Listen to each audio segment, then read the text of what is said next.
Aniya na ang mga dagkong balita karong adlaw sa One Mindanao.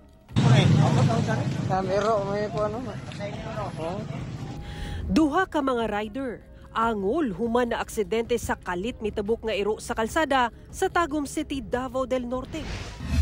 Lalaking negosyante nga taga Surigao del Norte gitudlong nagpasiugda sa fireworks display sa Davao City sa pagsaulog sa bag-ong tuig. Mga basura nga natigom sa pagsugat sa bagong tuig nagkatag sa pipila ka barangay sa Cagayan de Oro City.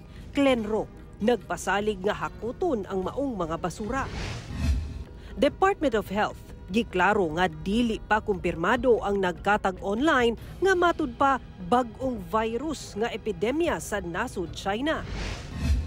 COMELEC ug Police Regional Office 11 gipangandaman ang pagsugod sa election period ug pagpatuman sa gun ban sunod semana. Ito ang GMA Regional TV 1 Mindanao. Maayong hapon Mindanao, ako si Sara Hilomen Velasco. Gisaway sa Cagayan de Oro City Local Environment and Natural Resources Office o CLENRO ang mga ambulant vendor nga gibiyaan lang ang ilang mga basura. Samta mga basura nga nagtapunog sa nagkaniyang barangay, ginatrabaho na matud pa sa CLENRO.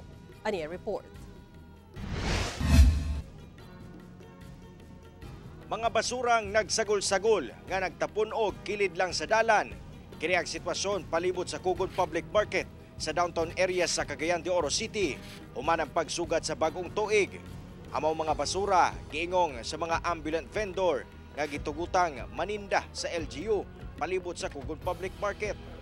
Tataw sa mga basura ang mga daw plastic, ingon man styrofoams nga gigamit sa mga vendors, ingon man gulay o prutas nga nangadaot na o gilabay na. Sigon sa Cagayan de Oro City Local Environment and Natural Resources Office o CLENRO nga pasado las 10 sa buntag Enero 1, hingpit yun nilang nahipos ang tanang basura nga gibilin sa mga vendors palibot sa Kugon Market. Kani dismayado ang buhatan tungod sa daw pagpasagad sa paglabay sa basura, bisan pa man nga daan na silang gipulong bahin niini. Kami kung pangutanon mi kung sa imong recommendation katong mga namaligya nga nagtarong no, wala nang limpyo sa ilang tukaran, di na to pabaligyaon sa tuig. Samtang karong unang semana sa bagong tuig, tataw sab ang mga basura nga nagkalat na lamang kilid sa mga kalsada sa nagkadayang barangay sa syudad. Sa barangay Gusa, kita ang mga nagtapunog nga basura gikan pa niadtong Enero 1 ning tuiga. Matod sa CLENRO, nga hinay-hinay na nila ginalihok ang pagkolekta sa maong mga basura. Actually, ang munay problema nga dako kay bisag kung saon na to o kolekta, kung magkolekta na po'y labay, no, kay tungod sa batasan, kultura nato nga pag iniro gani manglimpyo habwa ta basura balay. Dayon dumduman na to unta, no, kita nga mga katawhan nga ang basurero moagi lang sa imong balay kaduha sa semana, kaduha twice a week. Kauban si Makoy Sempron o Jaybert Pairat, Cyril Chavez. 1 Mindanao. Atong Cyril ang dugang pang mga balita sa Mindanao. Makauban nato si Cyril Chavez live sa Cagayan de Oro City. Cyril. Salamat Sara. Nailhan na sa Davao City Police ang sospek nga taga Surigao del Norte nga maoy nagpasiugda sa fireworks display sa Davao City atol sa pagsulod sa bagong tuig. Ano ang report ni Argel Relator. Na-recover sa kapulisan kining fragments og residue sa fireworks. Gihang ilang gisubay ang riprap area sa NHA Bangkal, Davao City. Duha ka adlaw ang nilabay. Human nasaksihan sa kasikbit ng mga residente ang fireworks display ato sa pagsaulog sa bagong tuig. Ang maong riprap maoy usa sa duha ka areas nga una na nga gituuhan sa kapulisan base sa inisyal nga investigasyon kung asa nanukad ang fireworks display. Natultulan sa kapulisan ang maong mga timailhan nga dunagayoy gipabuto nga fireworks. Human mipiyait na ang mga residente nga nakasaksi sa pagpabuto og fireworks. Sumala matud pa sa duha ka witness, dili sa kalsada kundi sa riprap sa sapa gipabuto ang fireworks. Ang usa sa witness Bisita matud pa niya ang suspect nga usasab ka negosyante nga si alias Butchok nga taga-poblasyon sa lungsod sa Placer sa Surigao del Norte. For alleged, sir, no, wala nakabantay kini maong taga NHA Bangkal nga iyahang bisita during the pagsugat sa Kagotuig. Dahil nila nakita, sir, no, nga nagdala kini backpack dito sa may katulong sa iyang power sir, no, sa may dike. Dito moto ang gitulo sa ato mga bata po, sir, nga naghatag po doon sa nasibit ko sa hapong alawa, sir, during the investigation. Gisulayan pa kuno og pugong sa mga witness ang suspect nga dili magpabuto apan nagmagahi kini sa pagtuman resulta sa malampuso ni ining fireworks display. Nibisita lang matud pa ang suspect sa balay sa usa sa mga witness aron sa ulugon ang bag-ong tuig apan wala siya masayod nga naaday kini dalang pabuto. Nakauli na sa matud pa sa ilang lugar sa Surigao del Norte ang suspect niadtong January 1 sa buntag. Magipag-coordinate sa police station, sir, kung asa lang po yung kining mga suspect. Kaya ato ang siyang filan, sir, no, sa violation sa City Ordinance number 060-02 series of 2002, sir. And possible po, sir, no, ato po lang tanawan kung pwede ba siya nato pa-filan sa violation sa Republic Act 7183, sir. Ako si Orgil Relator. 1 Mindanao. Gikabalakan sa pipila ka Dabawenyo ang giingong nagkatag karon sa social media nga bag-ong virus kon international health concerns. Apan DOH dunay pagpaklaro. Atong sayron sa live report ni Jandy Esteban. Jandy.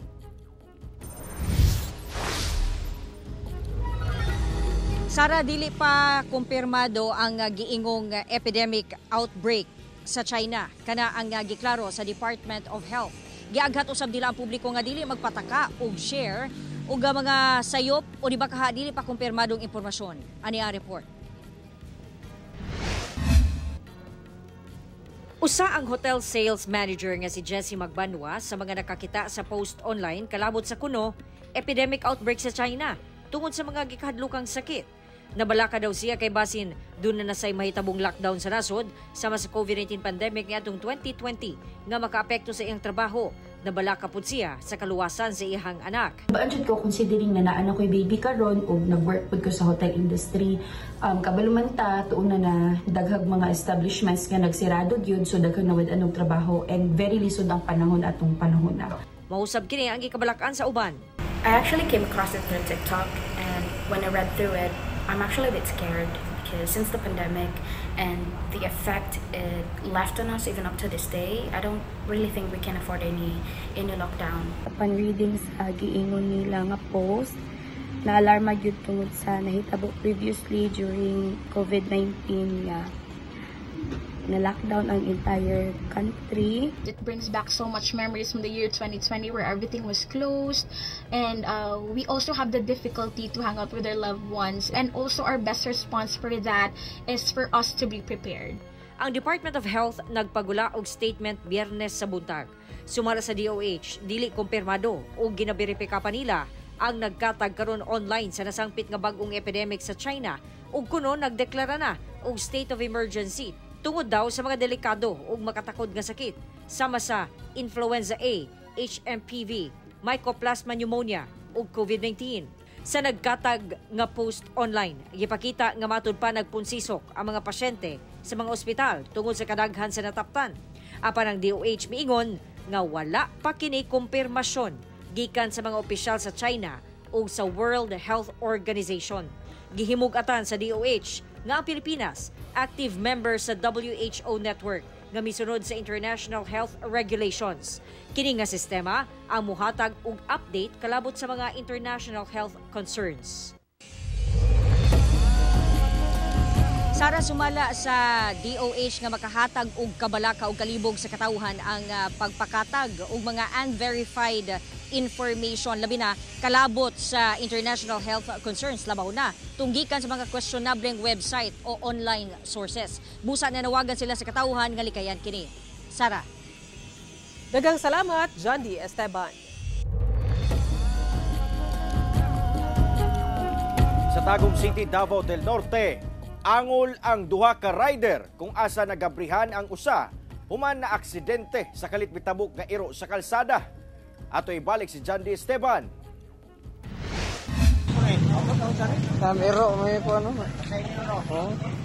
Gitapukan sa mga tao ning naangol sa bangga sa Puro 4 Santol, Barangay La Filipina, Tagum City, Davao del Norte. Din hinadaplin sa karsada na hagba ang rider, samtang naasab sa tabok ang iro nga namatay sab sa aksidente.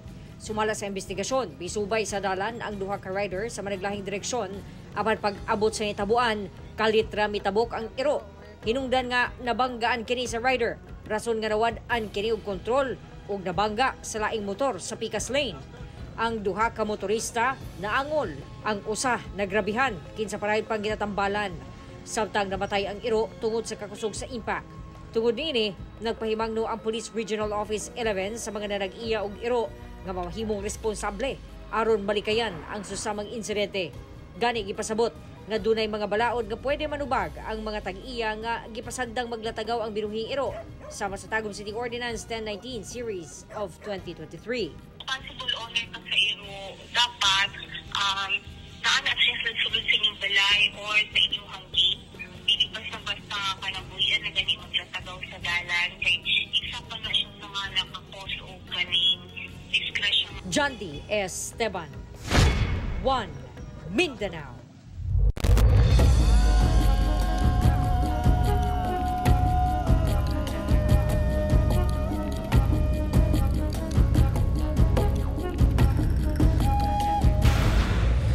Ito ang GMA Regional TV 1 Mindanao.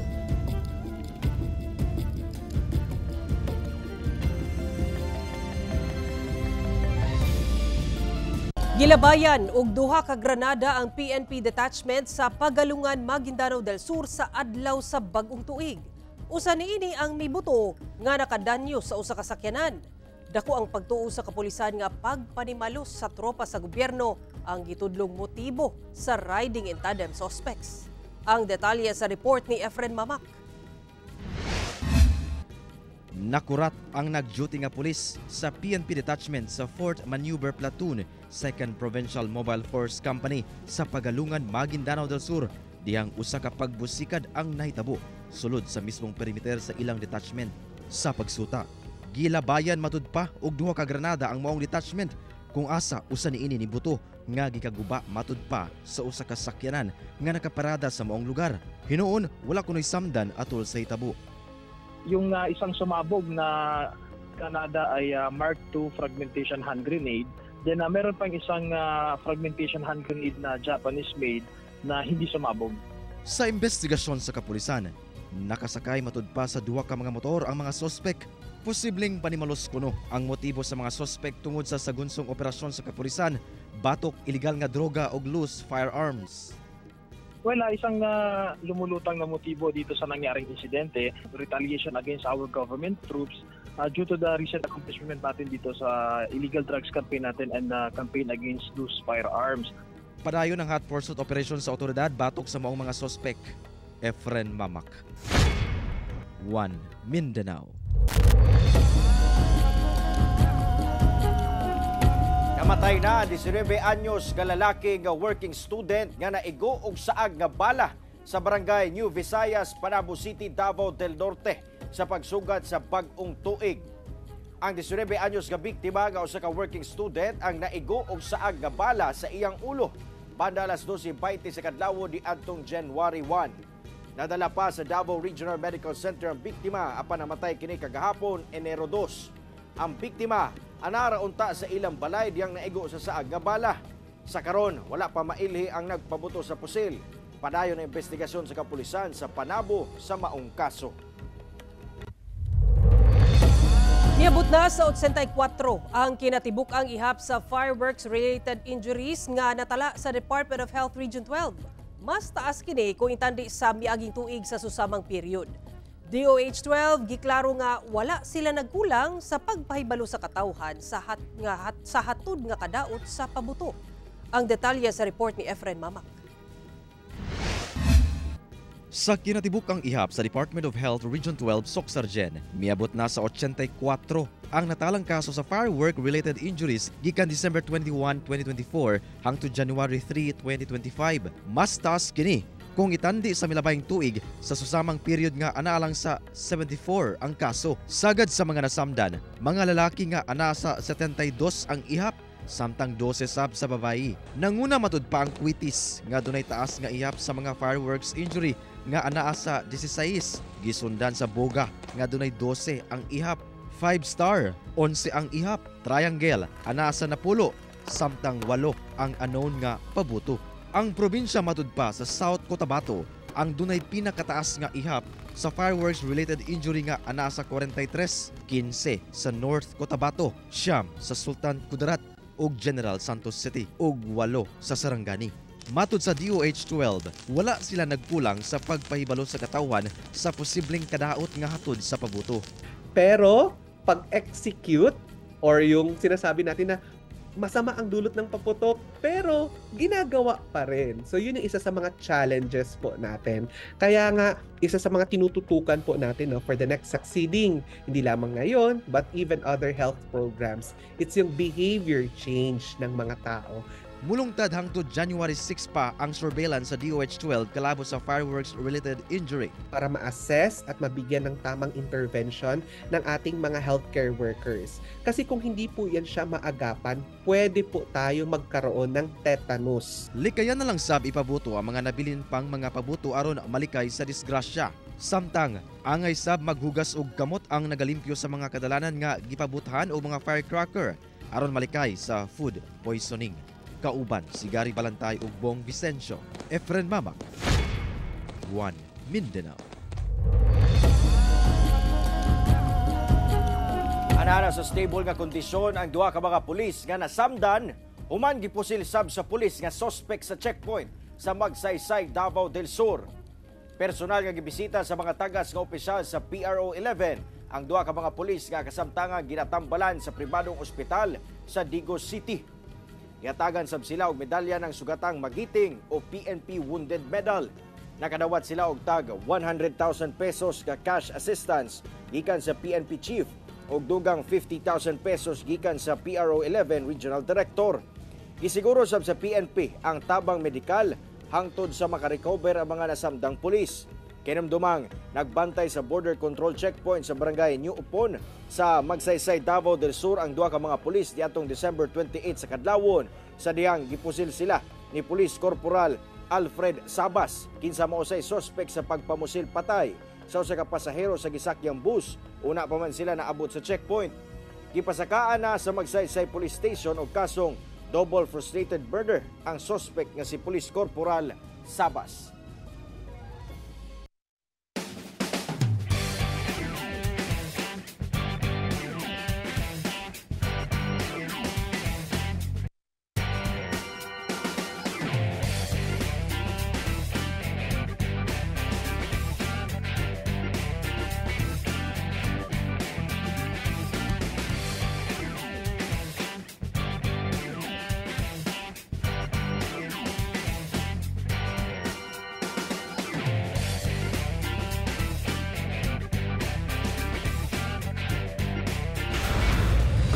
Ito ang GMA Regional TV 1 Mindanao.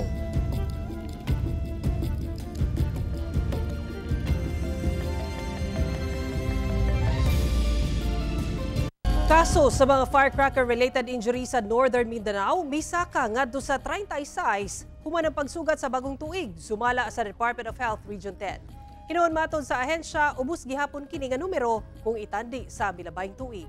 Ani ang report. Gibutyag karon sa Department of Health Region 10 nga base sa ilang monitoring nga gihimo sukat Disyembre 21 hangtod karon Enero 3. Misaka sa 36 ka mga firecracker-related injuries ang natala sa Northern Mindanao. Matod sa ahensya, naguna ang probinsya sa Bukidnon nga adunay 13. Gisundan sa Misamis Occidental nga adunay 10. Upat sa Misamis Oriental, 4 sa Cagayan de Oro City, 3 sa Lanao del Norte, 2 sa Iligan City ug walay natala nga injury sa isla sa Camiguin. Nag-edad ang mga nasamdan gikan sa 7 anyos hangtod 53 anyos.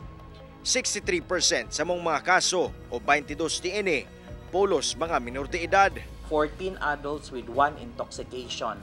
our fireworks involved, 75% were illegal, no? Including ang ato ang DIY buga or kaning lantaka. So medyo taas-taas gid ang atong kaso nga kaning mga illegal. Sigon sa Department of Health nga sagad sa mga nabiktima og pabuto katong mga migamit sa illegal nga pabuto ato sa pagsugat sa kapaskuhan og bag-ong tuig. Apan bisan pa man niini, sumala sa ahensya nga magpadayon ng ilang advokasya sa pagdili sa paggamit sa mga pabuto, mapaligal man o illegal. Dugang sa ahensya, bisan pa man, mitaas ang kaso sa mga naangol human ang pagsugat sa bag-ong tuig. Dako gyapon ang ilang pagpasalamat sanglit usa lang ang na-admit sa mong mga kaso. Usa kini ka minor de edad sa Cagayan de Oro City nga na-fracture ang tiil tungod sa pabuto. Luwas na kini gikan sa makuyaw nga kahimtang.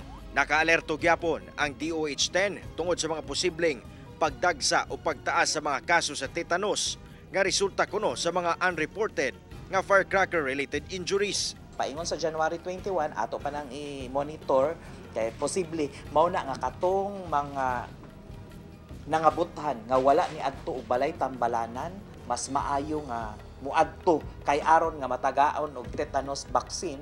Matod sa DOH nga able ang mga pampublikong ospital aron motabang sa mga giingong na biktima sa pabuto nga wala gilayon miadto sa ospital aron masuta ang ilang kahimtang.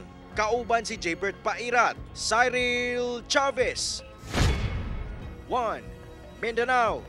Nagpahinumdum ang Commission on Elections nga sa nakatakdang pagsugod sa election period sa sunod semana, ipatuman sab ang gun ban. Ang Police Regional Office 11 hitsas na ang pagpangandam sa ipangmuntar nga mga checkpoints sa nagkadayang lugar sa rehiyon. Ani report ni Argil Relator. Sobra semana na lang, magsugod na ang election period alang sa May 2025 national, local ug BARM elections. Base sa calendar of activities sa COMELEC, magsugod na ang election period sa January 12 ug matapos sa June 11. Sa paglusad ni ini, dungan sab nga ipatuman ang gun ban, diin ginabawalan ang pagdala ug pagtransport og armas ug uban pang deadly weapons. Gawas lang kung dunay authority ang gihatag ang COMELEC pinaagi sa pag-apply o exemption. Mahatagan lang o exemption kung mamatud-an nga dunay hulga sa kinabuhi.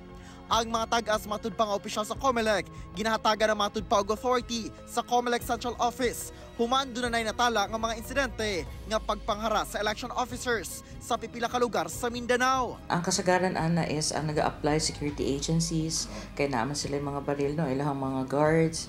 And of course, katong mga tao, even private individuals na they feel na high risk sila, na sila yung mga threat sa ilahang life, they could apply for para makadala sila o baril outside sa residence. Ang mga magmalapason, mapriso gayud tungod sa election offense. Buta nga, daghan na matud pa og samang kaso sa niaging eleksyon. Wala man gud tay plea bargaining.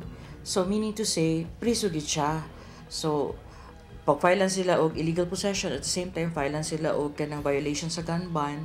Gawas sa gun ban, ipatuman sab ang pagbawal sa pagbalhin sa government employees nga walay pagtugot sa COMELEC. Sa January 9, nakatakdang magtagbo ang mga sakop sa Regional Joint Security Command Center aron hisgutan ang mga lakang nga ipatuman sa pagsiguro nga mahimong hapsay ug malinawon ang election period. Posible nga hisgutan na sab dinhi ang mga lugar nga ipaubos sa election hotspot areas. Sa kabahin sa Police Regional Office 11, andam na ang ilang mga tropa sa pagpahigayon og checkpoint sa mga strategic nga lugar. All systems go na ta in terms sa kaning implementation sa gun ban na Sir Argil.